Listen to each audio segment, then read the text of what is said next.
ఈసారి సింహరాశి వారి ఫలితాలను పరిశీలించి చూస్తే ఆశ్చర్యంగా అనిపిస్తుంది. సంతానం ఖచ్చితంగా నిలదీస్తారు. అక్కడ రూపాయి గజం అంటే నువ్వు కొనలేదు, వీళ్ళ 10,000 అయింది, అది ఇది అని. ఎంతసేపు తండ్రిని తెచ్చినా ఆ స్థలం వస్తుందా? ఆ స్థలాన్ని వీళ్ళ కొందాం అని అనుకున్నట్లయితే మీ దగ్గర ఉండే సొమ్ము సరిపోతుందా? ఊరికే ఆ ఎదుటివాడిని తిట్టాలనే ఇలాంటి ఆలోచనని మానేసుకోండి. మీరు ఏదైనా పాడి పరిశ్రమ చేస్తూ ఉంటే పశువులకి సంబంధించిన పాలని వాటిని అమ్ముతూ ఏదైనా మంచి ఆర్థికమైన ఆదాయాన్ని సంపాదించాలి అనుకుంటే అది ఈ సంవత్సరానికి సాధ్యపడకపోవచ్చు. అంతేకాక పశు నష్టం కూడా ఉండొచ్చు. అందుకని కొత్తదైనటువంటి పరిశ్రమను సంస్థను ప్రారంభించాలి అని అనుభవం లేని మీరు ప్రయాణించడం సరికాదు.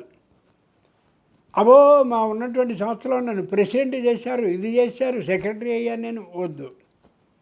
ఈసారి ఎంతటి హోదా ఉన్నటువంటి వాడైనా ఈ రాశికి చెందినవాడు అయినట్లయితే తప్పక ఇబ్బంది పడే అవకాశం ఉంటుంది. కాబట్టి సున్నితంగా తిరస్కరించండి. నేను చేయలేను, శారీరక ఆరోగ్యం సహకరించడం లేదు, ఏదో చెప్పండి. అబద్ధాలకి ఇన్నని లెక్కే ఉంది, అబద్ధాల స్వరూపం ఇంతనే ఉంది. ఎంతైనా అబద్ధం ఆడండి, తప్పేం లేదు, ఇంకోటికి హాని జరగట్లేదుగా.